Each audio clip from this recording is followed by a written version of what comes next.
Badlands, running to Badlands. Explain those Badlands. That's a hell of a name.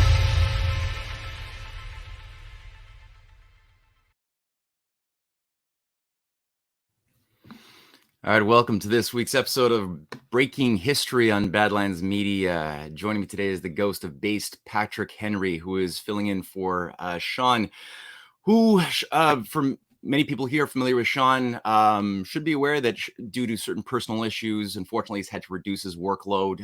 Badlands has, unfortunately, not have Sean for a period at least, and until then, I'm very thankful that Gordon here has agreed to fill some shoes and talk some history. And like usual, what we're going to be doing is looking at some of the breaking developments and then setting some context, some historical dynamics that's often missed in mainstream, but even in the alternative media world, where many of us have learned to seek truth and discern what is being left out of the popular discussion. Even there's a certain naivete or a lack of some of the historical waves sweeping over the current world. So that's our job in the course of the show, and we're going to do that today. How are you doing, Gordon?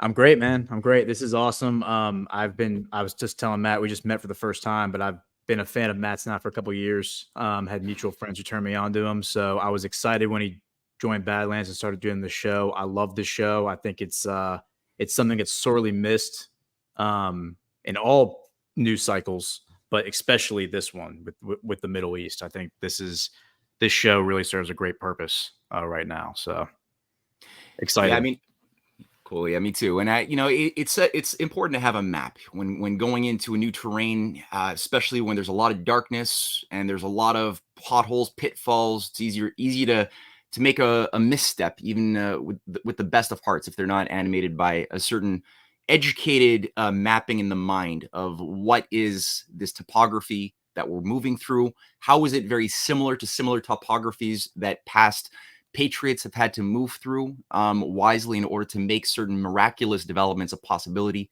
like the American Revolution itself, which, if you think about it as a statistician gambling in 1776, what would you gamble for? The British Empire? You wouldn't have put your money on the colonists, that's for sure. Not at all. Yeah, not at all. Yeah. And so we underestimate, the level. It's not, and people will often say, I've noticed, I don't know if you've heard this, Gordon, but that today's world is so much more complex. You could get big, good things like that back 250 years ago because it was simpler times. People were simpler. Evil was simpler. And so, of course, you could make things. But now, today, things are so complex, confusing. You can't really do things like that anymore. Yeah, it's such a lie because once, the Middle East is an area that I've always kind of like steered away from. I'm a big history nerd, so we'll have a lot of fun here. But I only recently, in the past few years, and really over the past year, have dug deep into the Middle Eastern stuff, and I realize now that I avoided it intentionally because there was so much stigmatism and these ideas that it's so complex and there's stuff that I'll never be able to understand because I don't live there and I don't understand the people. It's not true at all. If you strip away all the nonsense that's been layered on top of it over the past century, it's really just power politics and people taking advantage, exploiting. And we were texting last night a little bit to prepare for this, and you mentioned Lawrence of Arabia. That was a rabbit hole that, after developing a fascination for MBS, the Saudi Crown Prince, that rabbit hole is really what led me all over the Middle East, all throughout time. I do think that conflict 100 years ago around World War I, that was like their 1776. They wanted to have their autonomy. They wanted to have their sovereignty, and they were deprived of it. And I think my own just circumspection, I think what we're witnessing right now is a continuation of that conflict because it was never really resolved. But interested to hear your insight on that, just with the British government and their betrayal of the Hashemites, and then the Saudis came in and took over. And I don't know. I see a big redemption arc here between, I feel like, the House of Saud, the Hashemites, and just Arabia in general being able to take back its sovereignty. It's interesting that you're posing it that way because I partially agree, and I think that there's some points of difference too that I'm gonna share a few thoughts on. Interesting. Because I do appreciate, as people who watch this show know, nuance I don't like falling too easily into the black and white. This guy was on the Yes. right side, that was on the wrong side. Good, this was the good guy, this was the evil guy. That does exist, but that's rare. That one can see those who really truly do represent the pure good. And I think of things oftentimes, especially in areas like the Middle East, is often colored by mixed dynamics. The thing that I've noted, and I think that there's something new, you're right, since 2017, especially with MBS, there has been a purge. If you look at a lot of the most nefarious figures like Prince Bandar bin Sultan, Bandar Bush, right, who led Saudi intelligence for a number of years, a very high-level figure in bed with the royal family when he studied in London in the 80s, was the architect under Margaret Thatcher of the Dove plan of trading BAE produced weapons for tankers of oil that was sold into the black market, or not in the black, but on the spot markets, creating a slush fund of unaccountable cash that would go in and fund black operations around the world. That guy was purged. And so a lot of people find it difficult to make the shift to see, okay, the Saudi Arabia that colluded with the neocons in overseeing the 9/11 operation, in funding and fueling Islamist terrorist groups since a very long time. That's not exactly the same Saudi Arabia as we have today. It's a different thing. And so for you to take a historic current and look at the efforts by the Hashemites to overthrow the tyrannical, often very tyrannical, overbearing influence of the Ottoman Empire and declare some sense of freedom is interesting. But then on the other side, as we saw with the Lawrence of Arabia thing, and the British Cairo office, the British India office, each one having their own favorite. You had on the one hand the Hashemites were the favorite of I think it was the British Cairo office, I want to say, and the British India office, I could be mixing this up, actually had the founder of what became Saudi Arabia as Al Saud. What's his first name? Ibn Ibn Saud, Yeah. Abdulaziz, right? Abdulaziz, yeah, and they each had their own favorite Bedouin tribe, and the Hashemites largely had more of a claim to the thing, but they ended up getting Transjordan. It's not like they got flushed, and they did successfully overthrow much of the controls of the Ottoman Empire. But the way I'm seeing it is that you had a bad side to that too, because the Ottoman Empire was also working at the time to try to make up for its corrupt errors in promoting a stagnant way of being when they were working with the American system economists who are coming to Egypt, who are going into the Ottoman Empire, into Baghdad, and were working with Otto von Bismarck, who was a big nation builder, wanting to build the Berlin to Baghdad railway and other modernization programs to help them industrialize in order to avoid the inevitable collapse that everyone saw coming on. And the British were there the whole time, freaking out about how do we block the dangerous possibility of a qualitative transformation of the Ottoman Empire from being the sort of feudal system that had been maintained in a corrupt manner into something that could be redemptive, as we've seen with, I think, the current case of MBS wanting to industrialize, getting off of simply being the petroleum exporter of the world to help launder money and fund terrorists, and then otherwise there's been no manufacturing, highly broken up rich and poor population. The poverty in Saudi Arabia is huge, even though the rich are really rich. So he wanted to change that. He wants to change that today by embracing developing rail line systems, high-speed rail across Arabia, working with other nations wanting to have a pro-growth orientation. So I do see similarities. 70% of I didn't realize this, but 70% of their population is under the age of 30. Like that's wild to me.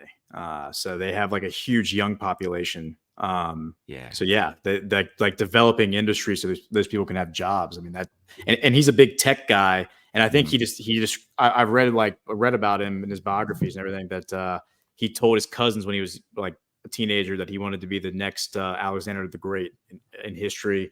And I think he really wants to bring this high tech modernization to Saudi Arabia and kind of develop these other industries to compete with like Silicon Valley and even China in developing these fields of technology. So I think that is exciting for Saudi Arabia. Did he really say that? He sees himself as the role model, or his role model is Alexander the Great. When he was 17, apparently that's what he said. He said I- that that was like he wanted to become the next Alexander the Great. And when all of his Oh. cousins would be sitting around at dinner talking about their new car or their new villa, their new chateau or whatever, he would be talking about the internal politics of the Bedouin and the tribesmen and the problems with the government and how they needed to purge out the corruption. So he was talking about this stuff when he was like a teenager, and all of his relatives wanted to do was spend money and have fun. Wild, eh? That's So interesting. yeah. And he must have had some solid mentors, because there's definitely this current throughout Saudi Arabia's history. We saw this with Nasser as well, right? Like when Gamal Abdel Nasser, Mhm. the great Egyptian nationalist who really resisted for the first time the British, the French, the Israeli coalition when he nationalized the Suez Canal after taking control over King Farouk. He survived multiple assassination attempts. His prime minister was killed by the Muslim Brotherhood. He finally had to ban completely. He went to war with the Muslim Brotherhood, banned them completely. They continued to work as sort of the deep state inside of Egypt for a long time. That's still the issue. But he also, by redefining what Pan Arabism meant, because the Nazis and the British, who were promoting, the British High Command promoting Nazism, they also had their own variation of Pan Arabism, just like they had Pan Europeanism, Pan Asianism, Pan Americanism, to create these regional blocks that would be managed by fascist warlords beholden to a financier oligarchy above. That was the design for the New World Order, just like kind of it is today. Yeah, Back in the it's very 1920s. similar to today, right? Yeah. Yeah. So the British had their own idea of what Pan-Arabism, what Pan-Africanism meant, based on slave colonies managed by an emir that would be beholden, like a British Raj, to the higher supranational transhumanist eugenicists above the show, wanting them to keep local controls. Now, Nasser had a very different idea. And so you could say, like, there's, when you had Hajj Amin, the Grand Mufti of Jerusalem, he was in certain ways a pan-Arabist. He wanted to bring, and that's what he was doing when he was working with Hitler. He went and met up, and there's all these pictures of Hajj Amin and Hitler, and his promise was, look, we'll work together, we will fight with the Nazis, and then I'll get my jurisdictions and those who think like me over the Arab world, and we'll unite it all in basically a new Ottoman Empire in the worst forms, right? Not the Ottoman Empire that was trying to industrialize, that was overthrown, but rather the worst of the Ottoman Empire. That's what Mhm. will be, and we'll call it Pan-Arab nationalism. And then and he was always working with the Muslim Brotherhood, who were trying to kill Nasser. Now, Nasser had a different idea. He was like, no, let's unite. Yeah, we're more powerful together, united, than hang together or hang separately. He had that philosophy. But let's do it from the standpoint of economic development, and let's take control of the Suez Canal. Let's invest in a national bank. Let's build up our infrastructure, and we'll do it together. And he won over a bunch of Saudi princes in the 60s who were like, yeah, that's the way to do it. And they defected and joined up with him to fight for this whole idea of a industrial, pro-scientific, modern Arab world, purged of the Muslim Brotherhood, the Salafists, all of the regressive Wahhabite cultists. Yeah. That is fat. Okay, and what year was that? Like, what was the era that happened? 60s. That this is when he started Wow. this process in the 50s and 56 when he nationalized the Suez Canal, which, by the way, would have been almost a complete all-out war where the British, the French, were all on board bombing the hell out of Nasser onto him Mhm. to give back the Suez Canal controls to the British. They had already done it with Mossadegh, right? Mossadegh just a few years earlier had nationalized the petroleum of Iran, and he paid for it by going through a Anglo-American regime change. Eisenhower was the wild card, and at the time, Eisenhower was the only one to step in and say, "We screwed up on Iran." I think he really did regret giving his support to the overthrow of Mossadegh, who was a hero in Iran. And he basically said no to the British and the French and the Zionists, that no, you're not going to do this. We're not going to support this. And that gave Nasser the space he needed. And America endorsed Nasser's program.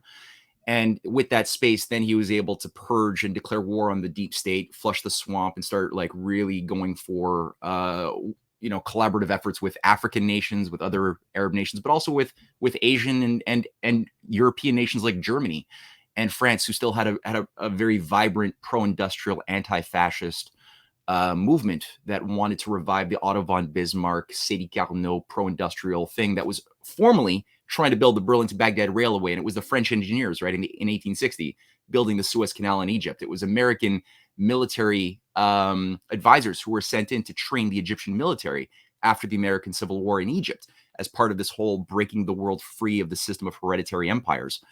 That was what came undone, unfortunately, by the very, very stubborn, sophisticated British Satanists who found their way to just throw over the chessboard. Okay. So this is fascinating because I like this inference that I've kind of developed is that it seems like to me sometime in the 1970s, a decision was made to pivot like from the American deep state, American government, whatever you want to call it, the West, to pivot away from Saudi Arabia. That's what I'm reading. Like I'm inferring from this. Last week on this show, you had mentioned Mika Brzezinski's father, whose first name I always struggle with, but Big Z. He published that book called The Grand Chessboard. Is that what it was called? Yeah. I haven't had a chance to go read the book, but I went and started looking into it right after the show. And I found some interesting things from him in the book, and also a tweet that I found from January 2016. And I'm wondering what your thoughts on this are. It seems to me that Brzezinski didn't, when he was talking about the future, he didn't really seem to talk about Saudi Arabia that much. And then in 2016, he put out a tweet. He died in May of 2017, I believe. But he puts out a tweet that says, now, this is before MBS becomes crown prince, but he says, with Saudi Arabia, like not doing anything about this radicalism in the region, Iran and Turkey are now positioned to step in and become like the leaders of the Middle East. It's effectively what he said. It was a very short tweet. I'm wondering, reading these biographies about MBS, I found this anecdote, and one of them was written by like a CIA apologist, like a New York Times shill, and even who hated MBS and was trying to paint him as a psychopath. But even he said that in January 2015, when his uncle died and his father became king, he found he became the defense minister. He found in this budget, in the Saudi budget, that they were going to the public investment fund was going to become insolvent by 2017. And he freaked out and he had to move a bunch of stuff around to keep they were hemorrhaging like $100 billion a year, which is a quarter of their national budget. And he fixed it. And so that they didn't go insolvent. But had they gone insolvent, Brzezinski, I found an article from 1980 that Brzezinski had leaked out while he was national security advisor to Jimmy Carter. They had leaked out that there was going to be an overthrow of the Saudi royal family in the next 2 years. Yeah. So I'm just curious, like, was there a plot to overthrow the Saudi royal family because they no longer were trusted by Western intelligence? And I can't help but wonder if MBS discovered the plot, and that's really what inspired him to go to war with the deep state. Well, there's definitely an intelligentsia of patriots in Saudi Arabia that have been present this whole time, throughout the whole century. And I've made the mistake in the past of labeling Saudi Arabia, for years. I would label them kind of in a one-dimensional way, a British creation, Wahhabite, very, very simplistic. And I regret my simplistic approach. What you've just said is very insightful and fascinating. It's a good observation. And I think there's been this hanging threat over the Saudis, especially and the Saudi governance, for a very long time. The clean break doctrine that I talked about with Sean over the last weeks, that was circulated by the Project for a New American Century crowd. Richard Perle produced this thing for Benjamin Netanyahu in 1996, right as soon as Yitzhak Rabin was killed. Right, the clean break doctrine is a strategy for securing the realm, was put forth by Wolfowitz. That whole grouping that was brought in by Zbigniew back in the 1970s. They were preparing to come to prominence and dominance in the United States as part of their takeover. It did call for a regime change of Saddam Hussein, the governance of Lebanon, Syria. Libya is called for overthrow, Iran, and Saudi Arabia is on that hit list too. I forgot his name. I'm I'm forgetting his name all of a sudden. The general who was the former U.S. general who was the head of NATO, the Secretary General for 1999 to 2000, who ran for president, whose name is that guy. It'll Keep come. going. I'll look it up. Yeah.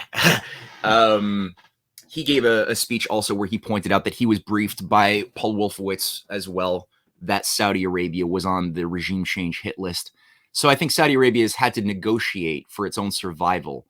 And at various times, part of that negotiation involved like what Kissinger did in the early 70s, which was that, as part of Kissinger's grand reforms that he was spearheading internationally with Zbigniew and other trilateral commission founders like David Rockefeller, Nelson Rockefeller, George Bush Sr., back in the early 70s, part of it was, okay, we have to prepare for a controlled demolition of the world economy. As Paul Volcker, another trilateral commission member who headed the Federal Reserve, said while still Carter was president, said the world a controlled demolition of the world economy is a desirable outcome of the 1980s.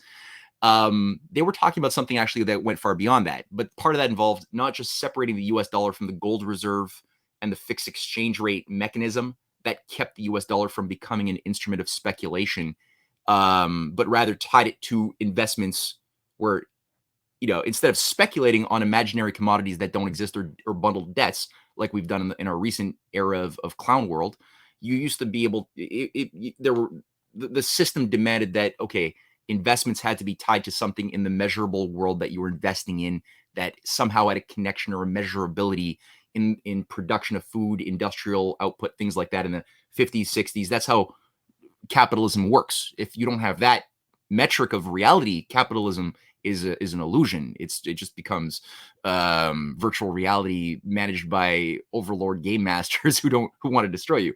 So part of it was that. Part of it was, okay, tying the value of the US dollar, instead of it being tied to industrial goods, it was oil. And the OPEC petrodollar became part of what was assigned to shape the value of US currency, so that all international trade in oil, or everybody needs oil, and the OPEC nations were the primary producers of it.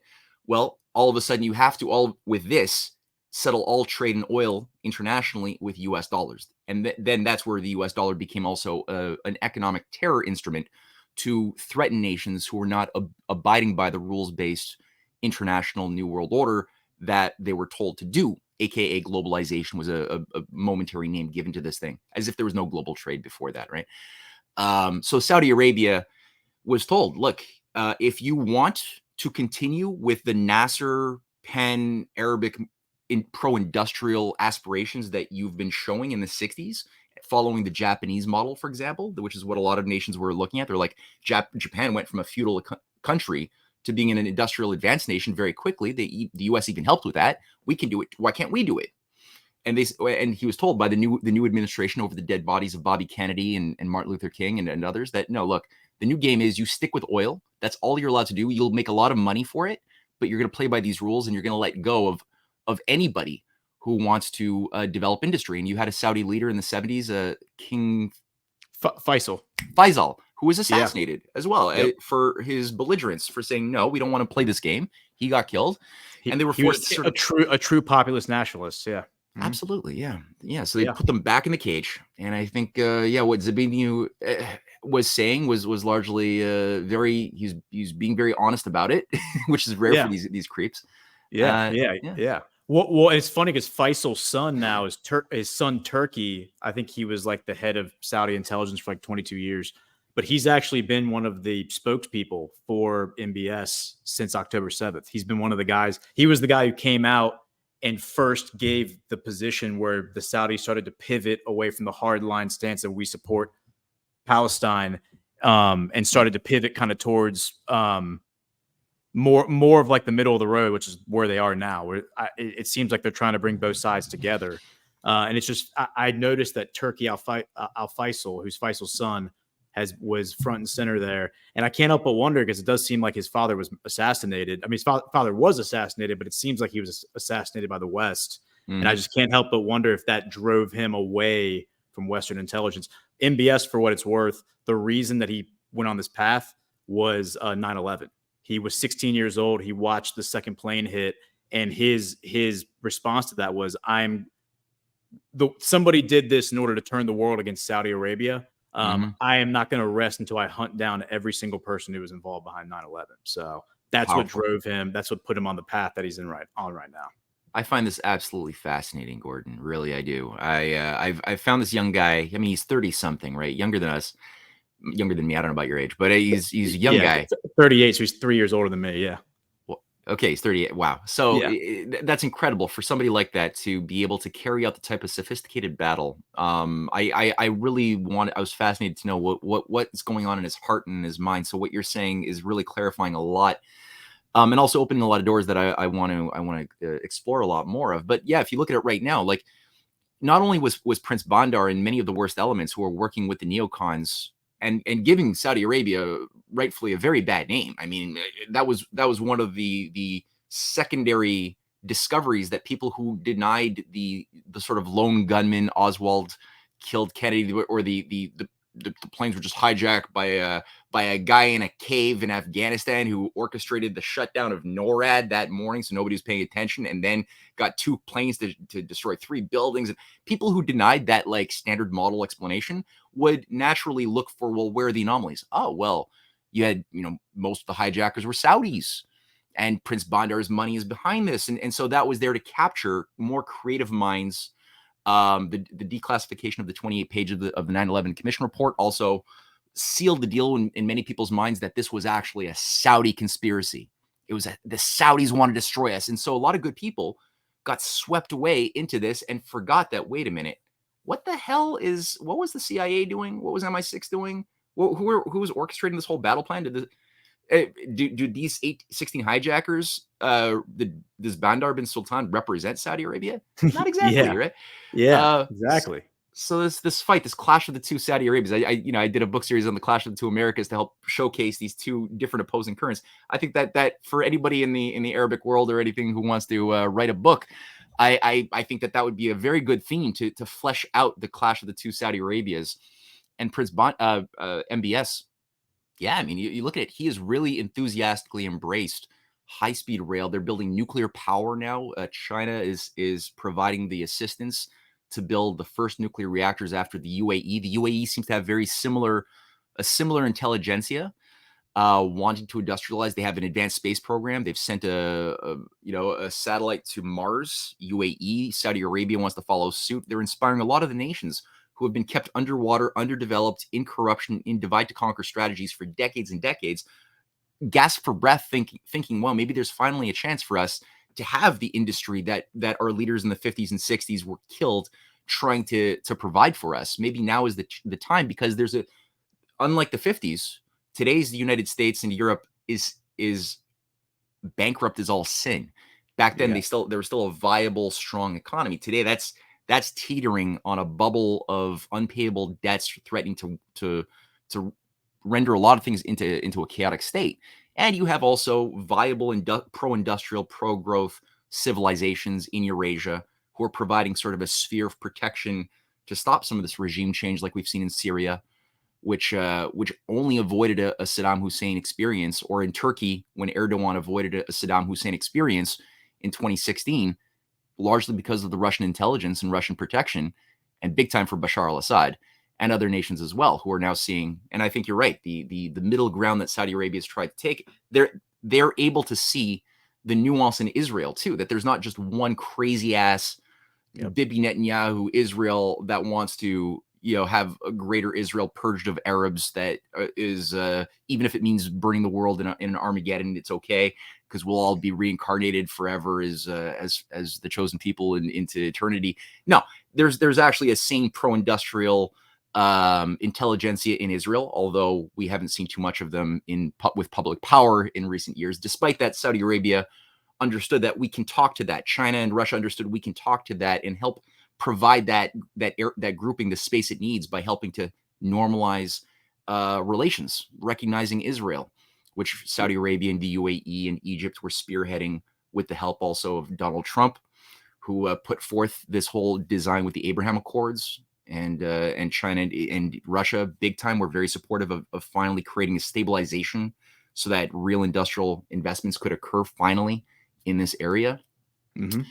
And this is what's being largely tipped over. So again, the MBS angle is just golden. Yeah. Really golden. Well, and you really put me on listening to recent shows, the Yasser Arafat deal that they were trying to pull off in the 90s, the peace deal.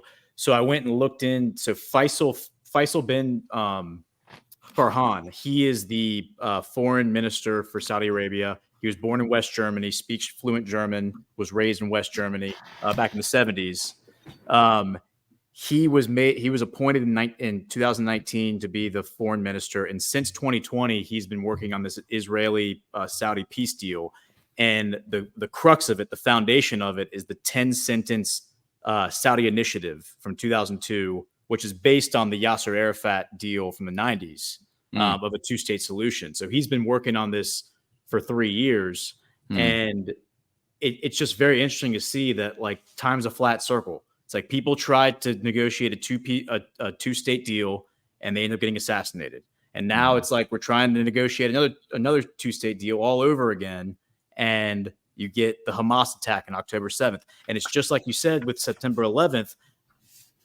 Before we get swept away and like, oh, this is obviously all Palestine's fault and they're the ones who did this, maybe we should take a step back and really look at, like, what would their motive be for even doing this attack if they were about to get everything they've wanted since 1967, which was the restoration of their borders prior to the 6-Day War, right? Yeah, absolutely. That's a great paradox for people to hold on to. So let's maybe do this. Let's take a moment and maybe look at an ad or two from some of the sponsors. I've never done any readings of ads before, so maybe down the line, I will try my hand at it until that embarrassing day should happen. Gordon, thank you so much for volunteering to do this. I know one of our ads is already recorded, and the other one that we'll play needs to be read. So which one comes first? I think this is Goldco. I think it's frequency apps is the first one I was told. Oh yeah, I'm sorry. Let's do frequency apps. I'm sorry. Okay, so let me just do a show here and imagine a future where your body can restore, revive, and rejuvenate itself effortlessly. Frequency apps harness the power of specific frequencies to create patches that are changing the game. These patches are easy to use with no interactions and no side effects, making them highly convenient. Every set of frequencies is designed to enhance and naturally stimulate specific systems within your body.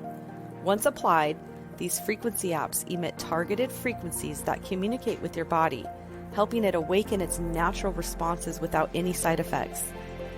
With over 50 different frequency apps, each one is a masterpiece of subharmonic frequencies carefully embedded to perfection. Ready to take the leap into the future of homeopathy? This America First company is offering Badlands viewers up to 25% off when purchasing a monthly subscription. Visit badlandsmedia.tv/patches and use code BADLANDS at checkout to enjoy an exclusive 5% discount, or subscribe and save up to 25%. That's badlandsmedia.tv/patches using promo code BADLANDS. Thank you for bringing that up. Let's go ahead and knock out Goldco, because since we already at the halfway mark. Okay. All right, I'll do it. Up and up. Yes, sir. So, skyrocketing inflation, endless war, $31 trillion in debt, $4.7 trillion in new proposed taxes. This government just won't stop. Now they're hiring thousands of new gun-carrying IRS agents in all 50 states. I wonder what for. The truth is, things could get a whole lot worse if you're not protected. That's why we've partnered with the top-rated precious metals company, Goldco. Goldco has helped people like you and me place over $1 billion in gold and silver. For those with retirement accounts, they're offering Badlands supporters up to $10,000 in free silver when opening a qualified IRA account. For cash buyers, you're going to love this. They can get bonus silver just for making a purchase. If you buy $15,000 worth of precious metals, you'll get $750 in bonus silver. If you buy $25,000, you'll get $1,250 in bonus silver. This is your opportunity to protect yourself from our out-of-control corrupt government. Go to badlandsgold.com to learn how you could get started today. Go to badlandsgold.com. Good job. Do you want to do the other two, or you want to save it for another commercial break? I guess we'll save the other two for later. Yep. Yeah. So what you were saying about the two-state solution sabotage is really key, and the fact that this has been part of the Saudi Vision 2030 is really, really important, and it's been there as a. I mean, for me, I didn't know about it until I think I went to a meeting of the LaRouche organization or something back in 2007, and Harley Schlanger was given a presentation, and he brought up the Oslo Accord and the handshake between Yasser Arafat and Yitzhak Rabin, and for me that was like a mind-blowing experience, because again, at that time I still had a very one-dimensional sense of Israel, as well as just I was sort of coming at things from a left kind of standpoint, trying to make sense of the world. And so, you're naturally seeing a lot of horrific imagery of what some of these Zionists had been doing over many years, and the influence you're detecting that they have in everything from Hollywood and business and the political structures and the ADL. And I was like, it's too much. It's too much. They must be running the world. And then a bit of nuance struck me when I was encountering this world historic moment, which really was a revival of the Camp David Accord of 1979, when you had the Egyptian leadership under Anwar Sadat and the Israelis, who were brought together as an agreement to, basically recognize a two-state solution, restore back the primary pre-1967 borders, try to have Anwar Sadat, with all of his problems, was still pushing for an industrial orientation after Nasser was ousted. And that was sabotaged largely through Ariel Sharon kicking over the chessboard. Then you had the creation of by Sheikh what's his name, Ahmed Yassin, of what became Hamas. Right, that was already founded in the early 73 actually. Sheikh Yassin founds the Islamic Association that creates Hamas later on through the Muslim Brotherhood, because he's a member of the Muslim Brotherhood, and Anwar Sadat is assassinated by the Muslim Brotherhood, right? Yeah. It's like, and that's the most fascinating part to me about the Middle East, is as I've started to learn all this stuff, the puzzle pieces just fit perfectly. It's like you have this gap and you're like, well, wait a minute, I wonder how you explain that. And then you go and you look into it and the pieces fit perfectly. It's like, oh, he was murdered by the Muslim Brotherhood.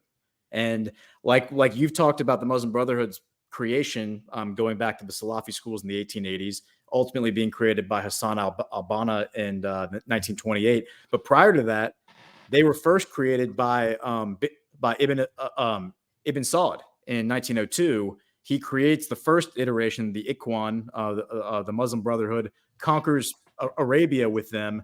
And then I think in 1925, he ends up going to war with them because they became too radicalized. They were out of control. He couldn't control them anymore. So he actually goes to war, destroys his own creation. The British, of course, with Jack Philby, if you're familiar with him, the spy who was embedded with him. Was that Kim Philby or Kim Philby's father? Kim Philby's father. So Kim Philby is like one of the most famous British spies of all time. His father is Jack Philby, who was embedded with Ibn Saud starting in 1908, goes with him, writes an autobiography about the whole experience, and is witnessing his takeover of Arabia. So I can't help but wonder, did the British watch this creation get squandered in their eyes? Because they're like, oh, you had these young men who were radicalized because of Wahhabism, and basically had to be destroyed because they were out of control and they wanted to continue the jihad. So I can't help but wonder if that's what inspired them to go to Egypt, which is pretty far away from where they were coming out of in Riyadh, and start all over with it.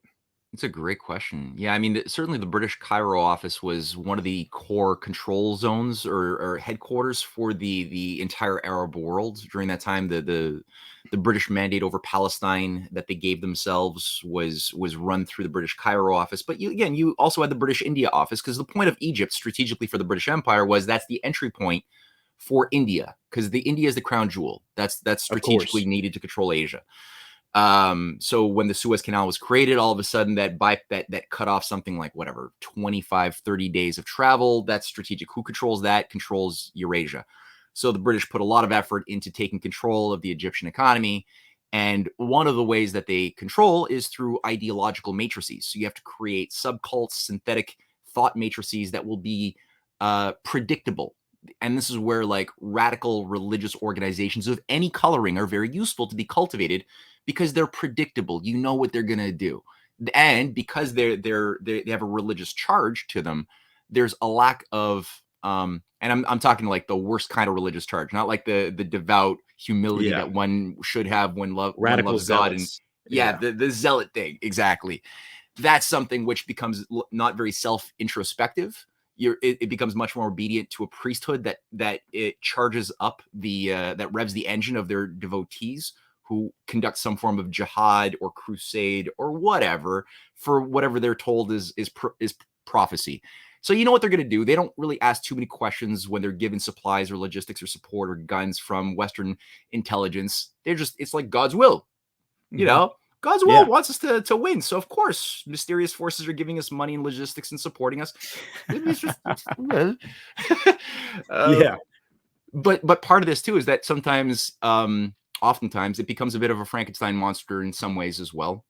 We saw it with Nazism, like the whole ideological movement that was incubated over generations and generations that gave rise to the Nazi occult networks of Hermann Goering. That created the Thule Society, the Ariosophists, the child-sacrificing New Templars that were set up in Wewelsburg Castle, conducting their weird occult rituals. And this is all the Nazi high command SS leaders were all into this stuff. But it also gave them the charge that, wait a minute, we're the divinely ordained Aryans. Why are we still taking our lead from the British? I get it. They're our cousins. They're part of the divine bloodline that we're sort of all partaking in, but it's really us. We're the descendants of the Hyperborean Atlantean civilization. That's us who are, and so they can be our junior partners. And so this thing just started taking on a life of its own. And even the British High Command were like, wait a minute, this is getting out of control. The Prussians, the Prussians were, yep. So maybe what you're saying is very, very fruitful. I love your contributions here. That the Muslim Brotherhood started as one thing. I'd be asking you, I'd like to know, in your research so far, have you detected any overlap of the Muslim Brotherhood and the Young Turks movement?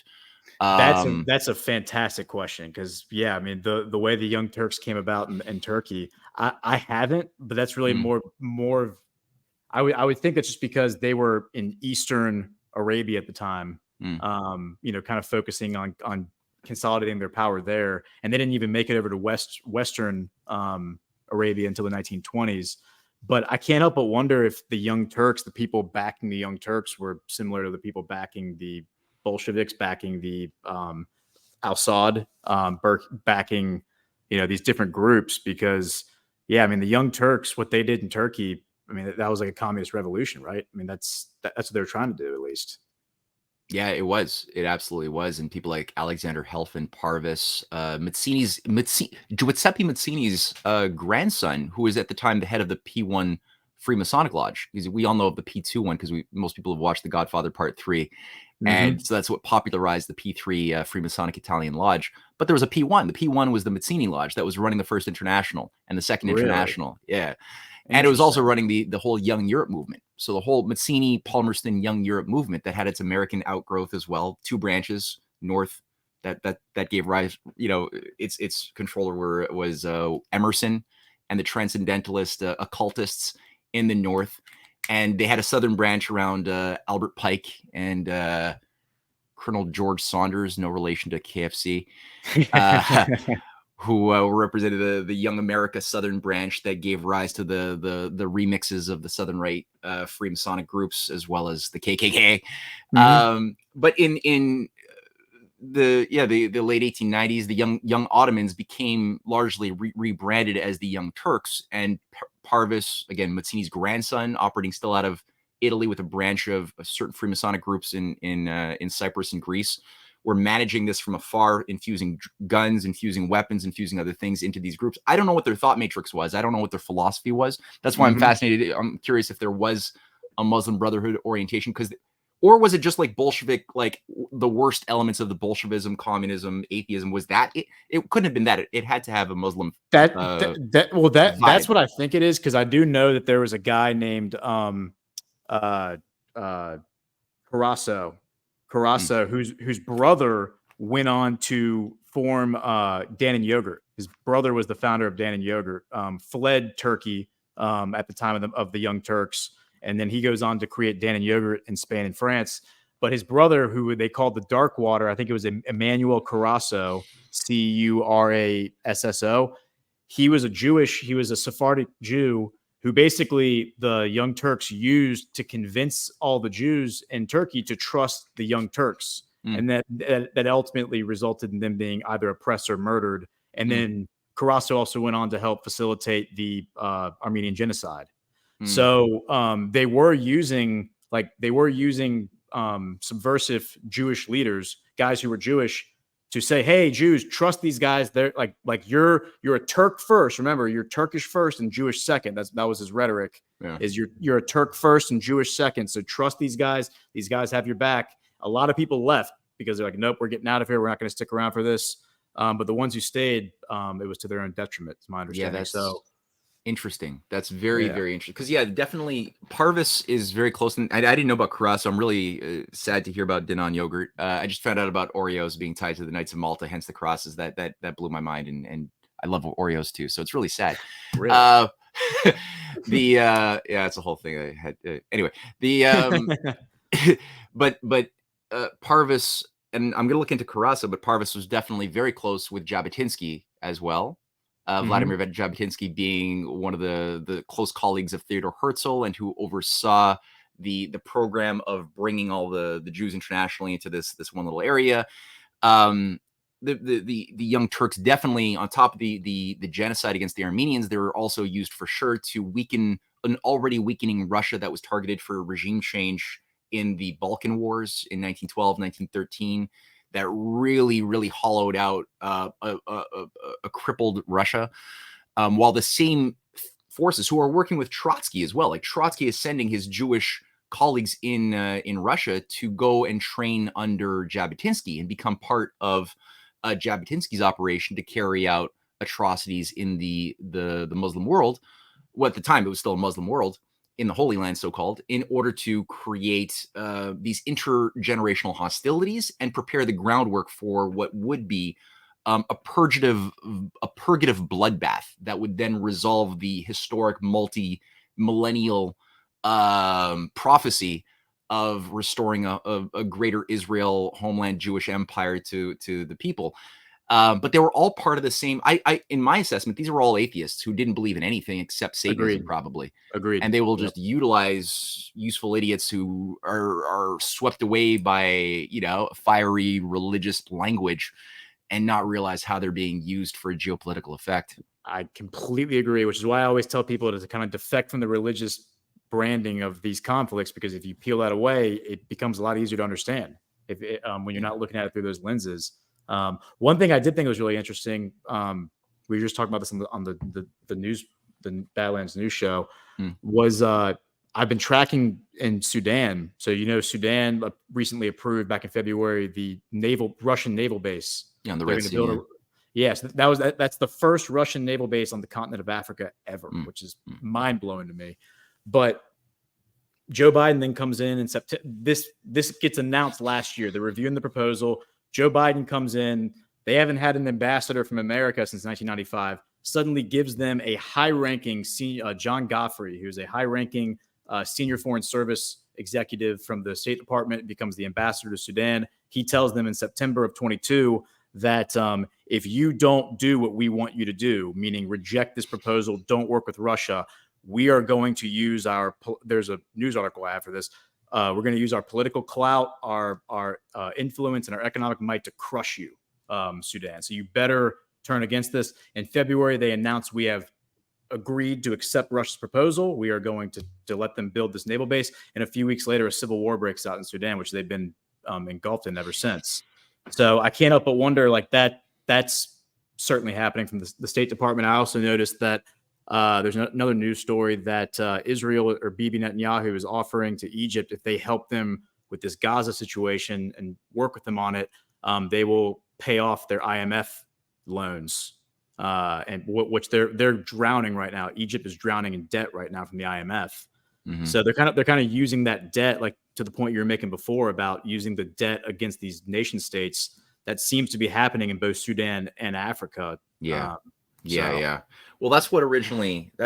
Both good points. What do we have here? Like 7 minutes left plus the commercial. yeah. Okay, so maybe what we could do is do another break for commercials and then Yeah. Let's do yeah. that. Okay, Let's cool. go ahead and knock out the last two. I think we have Benson and then Shop. Okay, so let's look at Benson. I'll do a show here. All right, just I have my different page pulled up. So just tell me to go whenever you're ready. Oh, okay, yeah, it's ready. Go for All it. right. Are you ready to embark on a journey to America's heartland through its natural, mouth-watering sweetness? From a small town in Nebraska, Benson Honey Farms brings you just that and more. Indulge in the authentic, unpasteurized, 100% natural honey, a product of diligent bees working the fields of wildflowers. It's as raw and robust as the spirit of Badlands. Craving something sweet? Their honey-infused candies capture the essence of Nebraska, each bite a delightful taste of home. Benson Honey Farms, a celebration of the America First spirit, a symbol of the resilience of our homeland. Embodying the spirit of Badlands, their family-run operation is a reminder that the true flavor of America lies in its heartland. Benson Honey Farms, proudly American, naturally delicious. Visit badlandsmedia.tv/honey today and bring home the taste of the heartland. And I just want to clarify that it's badlandsmedia.tv/honey. Very well done. Your timing was impeccable. All right. Good. And I that started actually before you started reading, so you really compensated well. All right, let's do a shop bull. So now this is shop bull. Okay. Is your diet sad? The standard American diet is gravely lacking in essential nutrients. And unfortunately, buying organic, high quality food can get expensive. That's why a powdered greens supplement can be an easy, cost effective way to get good nutrition into our body. Green Zone is by Bella Nutrition offers loads of antioxidants, enzymes, and probiotics in every scoop, and it won't break the bank. It tastes great and mixes easily in just water, and you can also mix it with juice, yogurt, or throw it in your favorite smoothie. Green Zone is non-GMO with no artificial flavors or sweeteners, and there's also a chocolate version that you can mix in milk for a tasty treat for your kids. Go to badlandsmedia.tv/bull, that's B-U-L-L-E, to find Green Zone. Don't spend $80 on greens powders when you can get something just as good for half the price. Use promo code Badlands. We'll get you 10% off your order and support this America First business. That's badlandsmedia.tv/BULLE. Promo code Badlands. All right, that was good. So you just brought up two very, very important things. We won't be able to do justice to these in the next 5 minutes. However, maybe this will set the stage, depending on what the world throws at us next week, to unpack. But definitely, you're right. And the issue of debt, there's legitimate debt, and there's a lot of people are again oversimplistic thinking on a lot of these core issues. But there's legitimate debt. Debt could play a role. Like let's say you got skills as a farmer, but you don't have the tools, and you don't have a tractor, but you got the skills, you got the knowledge, you can do something with it. It's pure potential, but to actualize the potential, you might need a loan. So you get a loan. You start producing things. You produce food. You sell it. You make your money back plus a little bit of profit that you can then start building in, hiring more employees. That's the way business works. It's fine. That's an okay way of having a debt, because a legitimate debt extinguishes itself. Investment. It carries with it the seeds of its own self-extinguishment in time. It takes patience. Then you got the bad debt that's tied to an intention to create debt slavery, usury, that's tied to foolish business practices that are designed to get to fail. That's what was done to Egypt in the 1860s when the British were a minority shareholder of the Suez Company that was built by the French and the Egyptians with some help by the Americans. The British were a minority shareholder, and they found a way to get a dumb king of Egypt into debt to the point that they said, well, hey, look, we had a solution. Just sell your shares. We'll give you money. And all of a sudden, Britain is now the majority shareholder of the Suez Company, and the king is now beholden to a bunch of usurious loans given to him by a Rothschild and other City of London banks that want him to fail, which he does. And then they say, oh, okay, you want to pay those debts now? Cash cropping. Get rid of your industrial desires that you had in the 1860s and 70s. Now you're going to use what the World Bank did to all of Africa. Cash cropping. You have you could do cotton, one of the most water depleting forms of agriculture in the world. Cotton. That is going to deplete all whatever little water you have coming out of the Nile. We're just going to use it, and you won't have any other form of economic activity. Maybe some opium. You could produce some of that with the Turks. That'll then feed into China, and maybe our growing organized crime syndicate class that we're building up in North America too with the Bronfmans. Yeah, right. but they got an international chemistry, right? So it's useful. It's so healing to just think the way you've tapped into it. I'm trying. A lot of the people watching the show are trying. Think like your enemy. The British think global. They think history. They also have Achilles heels. There's things that they're afraid of that they always try to disrupt, destroy, because they see that if they permit the type of process that Nasser was tapping into, or that the French and the Americans in the 1860s coming out of the Civil War were helping to spread the American system into Egypt, into the Arab world, with protective tariffs, with national banks, the way it worked so well in America to help overcome the limits to growth, to break the Malthusian formula of overpopulation. Every time that's done, the Malthusians get angry because we're tuned to to God's law of the universe, which God is not a passive God. In all evidence, I'm not saying this is a theological or religious statement. It's like if you look at the whole evidence of human history, to the point where we were a cave-dwelling people at some God knows what point, to today, speaking over light speed, with an average life expectancy of whatever, maybe, if Biden doesn't get his way, we could expect to live till 80, 90 on average, maybe longer, with 8 billion of us on the earth, where other animals can only have maximum monkeys, maybe a few million of their species, with very low life expectancies, which is probably something humans had to suffer from at some point in the past. So we have this because the universe is a creative, loving, reasonable universe that is made in harmony with those who work to make themselves as reasonable, creative, and loving as possible, because then those types of minds, like a Johannes Kepler or a Max Planck or a Madame Curie, who loves humanity, loves the truth more than their own egos, will be able to resonate themselves and then share the fruits of that resonance with all of humanity through the types of new technologies that are opened up with a new discovery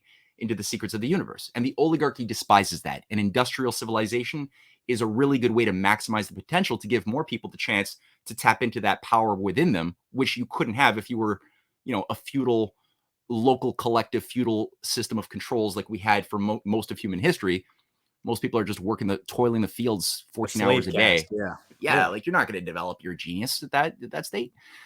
So yeah, this is very interesting. This is I think a good first program. I enjoyed it immensely. Absolutely, man. Absolutely. This has been awesome. I hope everyone got a lot out of that, because I certainly did. I certainly learned some new things. Me too. So yeah. So I look forward to getting back together again if we can. Yeah, I think this is a good idea. Yeah, let's try this again next week. And once again, we'll tackle some issues on Africa. A lot was scratched on that we could still dig a lot further. So we'll continue this exploration on breaking history next week. Thanks for tuning in. Awesome. See you guys.